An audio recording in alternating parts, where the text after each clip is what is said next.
Just ignore that. Right, if you're keener than mustard just to level up your camp cooks, today I'm going to take you through a Korean barbecue and a cheeky little twist on a pancake in the morning. There'll be a few little basic camping, hiking / survival tips and tricks along the way, and that will pump along with all my videos. So I hope you enjoy the journey. Sadly, I'll be just by myself without the fam for this time, but you'll see as the hike in and how I break track and all that sort of good stuff. Hope you enjoy the video. Bang it in.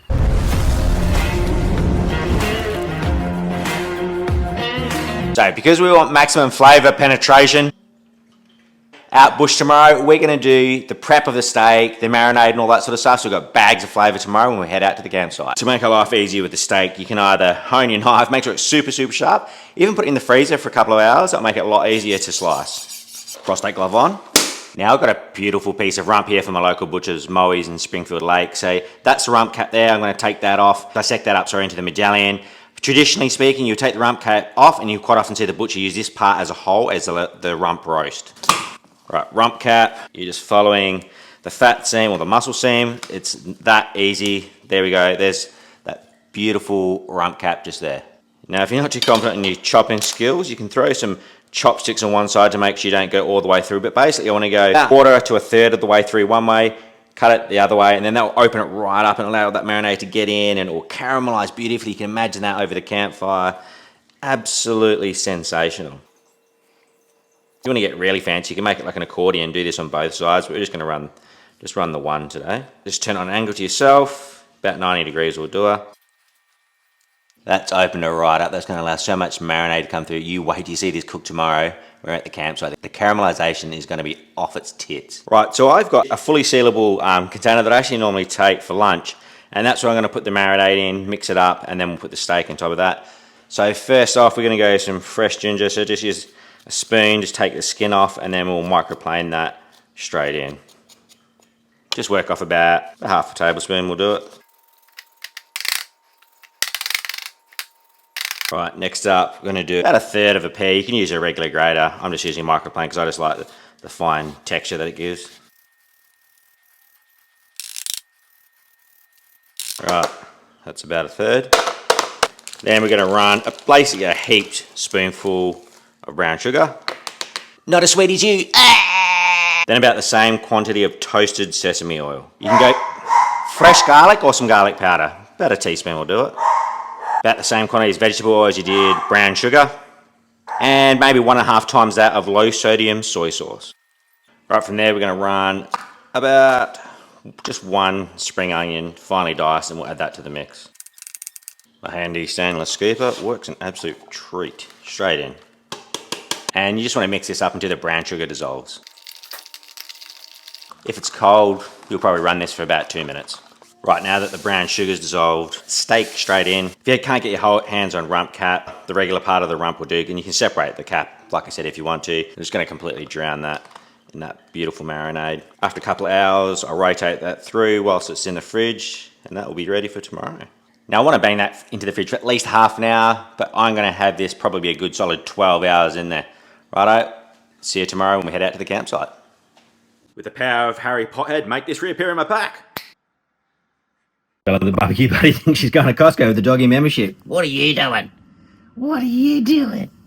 Now make sure you always say goodbye to your puppies, your fam, etc. Well, Mrs. Q, she's away at the moment, and Minnie Q's still in bed, so I'll have to send them a message. Right, let's see how much I weigh. Fairly clean soon. Got everything I'm carrying, compass and all that sort of stuff. 105.6. Missing a couple of things. Got the majority of it. Let's see the difference. Cheeky 131 kilos. Right. Like I've said before, especially when you haven't got your vehicle with you, you've got limited supplies, and in particular if you're by yourself, always mark the track where you've left a main road, something like that. Also gives you an indication where you can send emergency services, etc. if you get yourself in the crap. So on my Garmin here, I've set it up so I can see where I am now, where I'm going, the bearings. You can change that to degrees. I've just got it set to mils, and the distance remaining from my last location.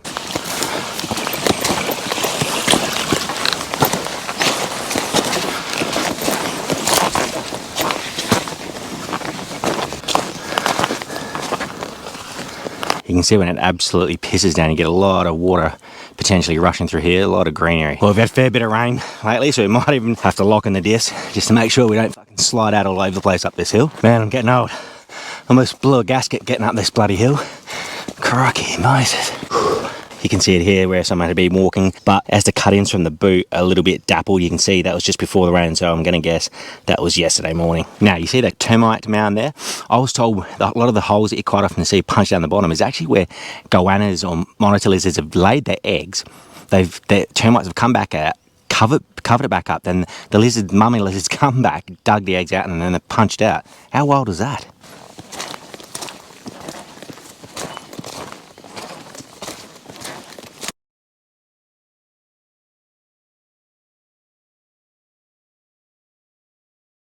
I've since learned that in South Africa they actually use these to cure warts or heal wart wounds.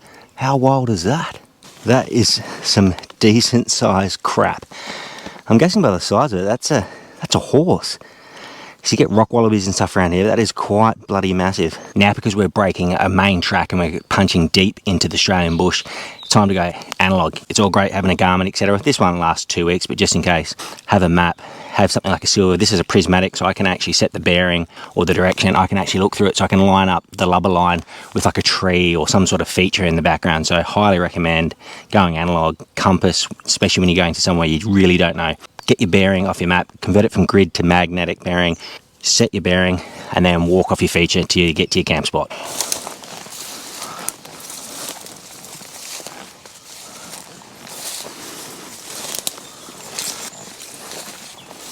A lot more obvious here that a goanna's had a good bloody dig at it. That was really interesting to know. I learnt that off someone in the last video actually. It's crazy.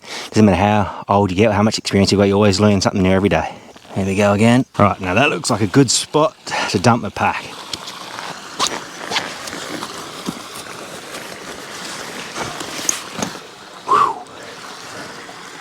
It's a pretty picturesque spot, nice and quiet. We've got some running water so we can filter some if we need to.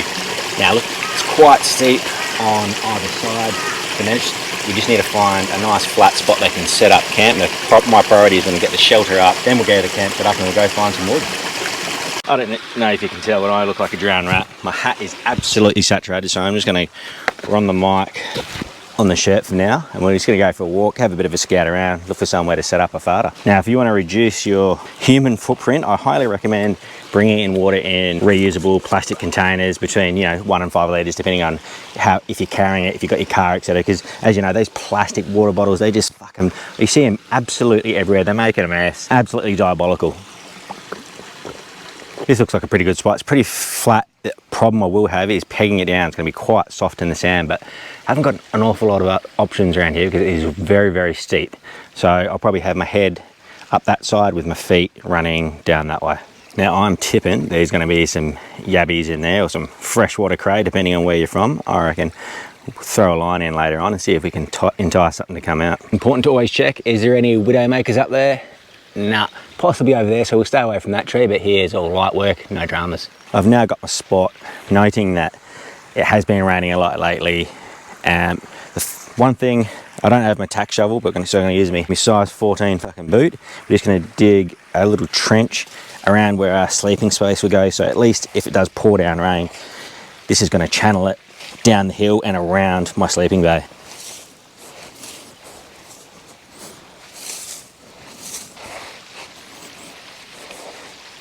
Because we've had a lot of rain, I'm going to go ground sheet first.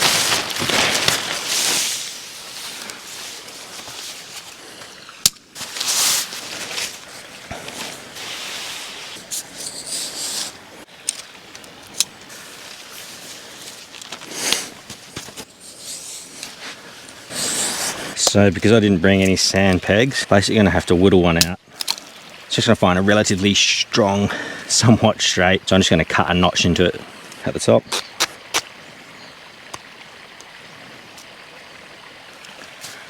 Like that.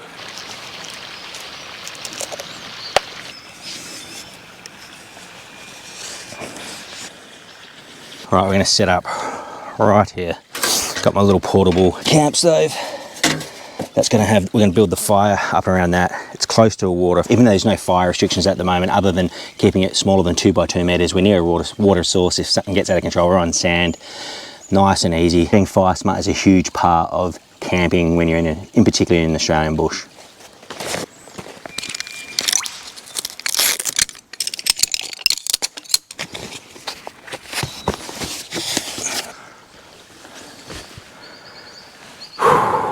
That's a serenity.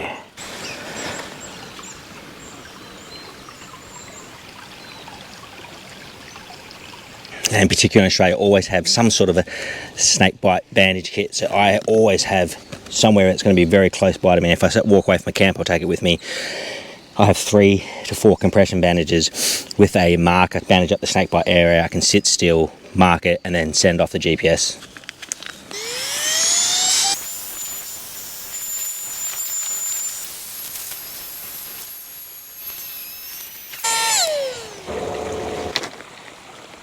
Now, if you didn't have a fully enclosed fly, I'd highly recommend rolling up your sleeping bag so make sure no eastern browns get in there. But because I do, I'm going to seal it up and I don't have to roll up the sleeping bag.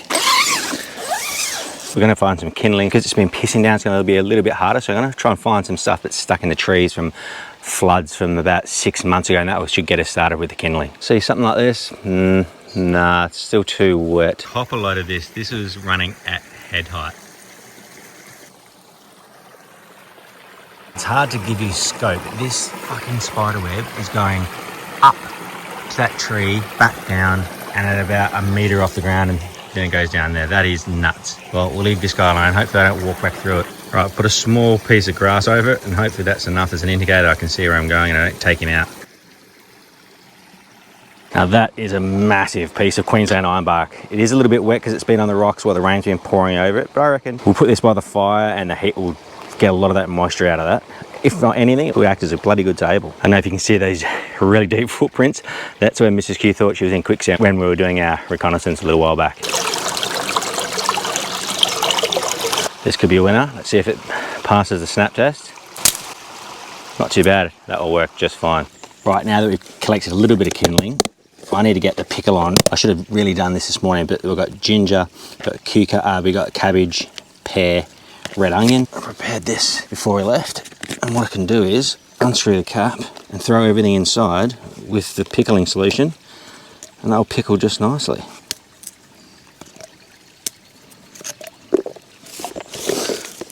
Oh fuck, don't spill it. That would have been a bit of a disaster. Screw the lid back on, give it a bit of a shake. There we go. We'll set that for the next few hours and then we'll come back. Now, if you stupidly forgot to bring an axe like me, because a lot of the Australian hardwood is incredibly hard to cut, especially with a fucking little wood saw or a machete, putting it in between a branch of something hard like an ironbark, etc., and then just pulling back and snapping. It's not looking good. A lot of the stuff that you can normally rely on, a lot of the deadfall, etc., is very few and far between here, and a lot of it, because of the heavy rain, is absolutely fucking soaked, which wouldn't normally be drama if I could break it down, but without an axe, the wood saw side of the machete doesn't really cut it with Australian hardwood. Something like a softer pine or something like that from up in North America, no dramas, but a little bit tricky around here. I'm just going to break this up into relevant sizes. Always feel way stronger when you break your own branches. Right, in my setup, I've just got some cotton wool. I've got a firelighter here, only because this moist stuff is quite moist. We'll see if we even get this bloody shit going. And just some rubbish I found around the place. So I'm either going to walk out with it or I'm going to burn it.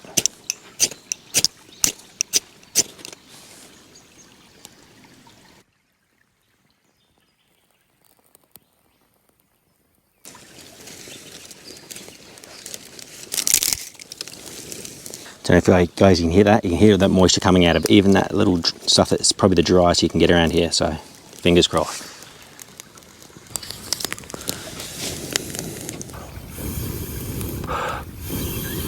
Just got some of the more moister stuff just off to the side, and that will just start to dry out from that heat, and then it should spark up in about 5-10 minutes. Right, there's that pre-prepared steak, rump steak, that rump cap even, look at that.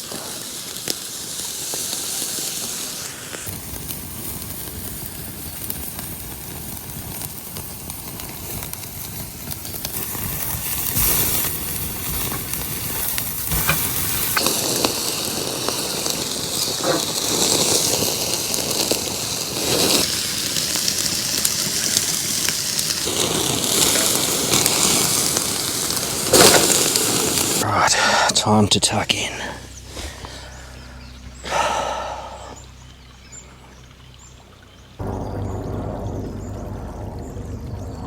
Now that it's suitably pickled, all you have to do is pop the lid, drain the excess liquid out.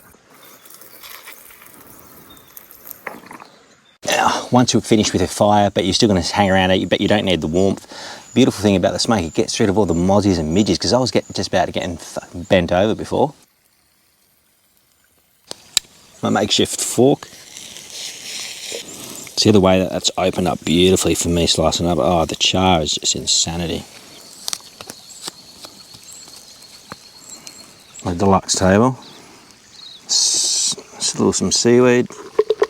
Pickled cabbage. Get out of there, you slippy little fucker. I'm trying to get some of that pear and ginger. Oh, stop it. Look at that. This is a joke how good it is.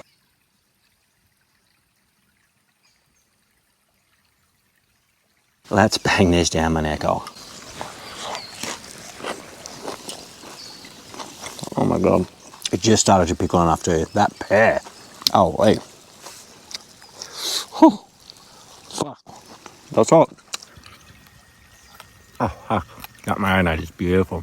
Easy camp cook too. God, yes, you even have to clean up when you're out camping by yourself. Scrape all the crap off and then just give it a quick wipe off. Ready to go for the brekkie in the morning. Just wait and see what that is. It's bloody sensational. Well, it's come to that point in the evening. We're going to do the dishes. Just remember, when you're in a creek, regardless, you just want to treat that water as it's absolute garbage. So if you're going to do your dishes in it and you obviously haven't boiled it previously, just make sure you sanitize it when you get home.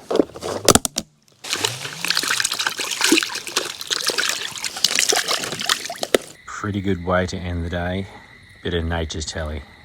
How bloody good. Get dressed for bed because my shirt's still sweaty. I'm going to put that in the bottom of my sleeping bag and that should be dry by the morning. Let's be bloody quick here. Otherwise the bugs are going to absolutely smash me.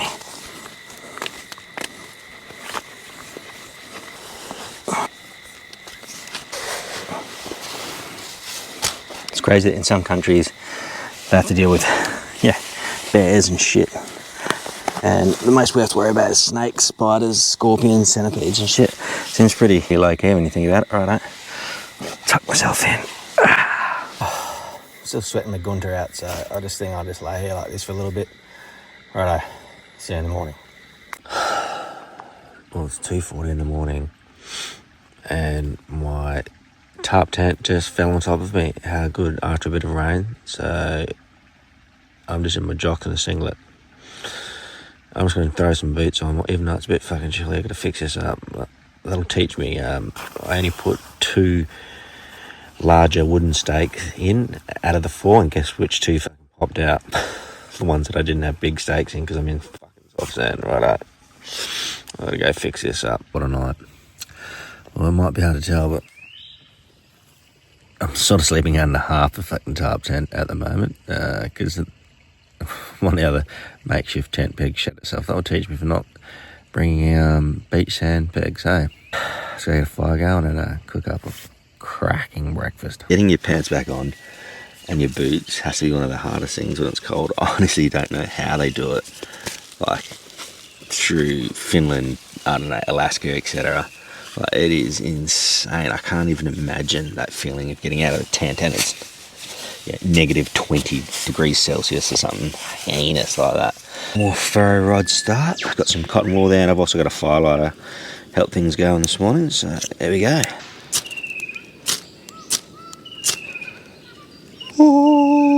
I've also got another technique, so I've got some soaked rope or jute here, so you can actually spark onto the end of that and that catches fire and you can adjust the size of the flame with this metal cylinder here and then you can touch it to where you need it to light. It's pretty handy.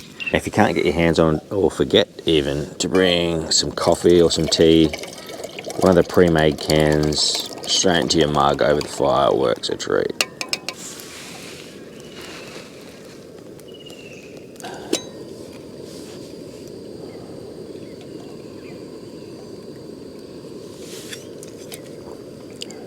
That's pretty good. All right, we'll finish that off and then we'll move to these bacon maple pancakes. Have a look at the maple syrup that I got from Canada. How good does that look? A little bit of olive oil.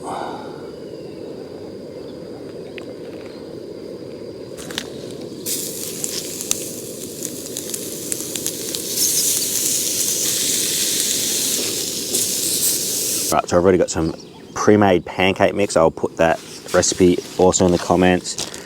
Then milk and egg already mixed up in a jar as well. Makes life a little bit easier, especially when you're hiking it in and you're carrying everything on your back. So I'm going to make these two reappear into the same jar.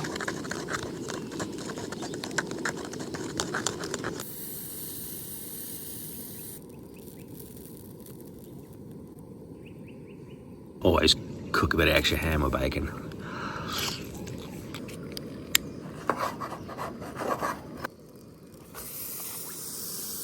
What a way to start the day.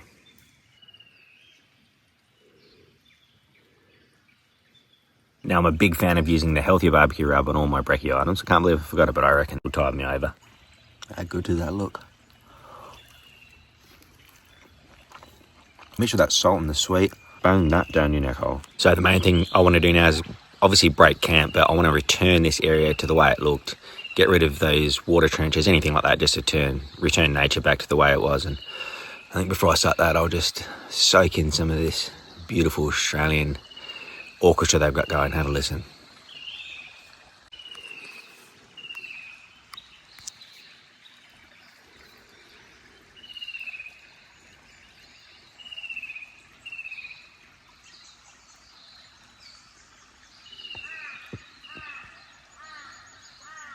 With the power of Harry Potter. Well, I hope you got something out of today's video. It was very enjoyable, and I hope you got a few ideas for and your next couple of camp cooks as well. I know I enjoyed it. It was absolutely fantastic. Righto, well, it's time to get back to the family now. I'm going to hike back. Make sure you subscribe if you feel like you want to see some more of this stuff. I really appreciate some of the comments in the last video. That was absolutely bloody legendary. Righto, make sure each and every day you bang it in.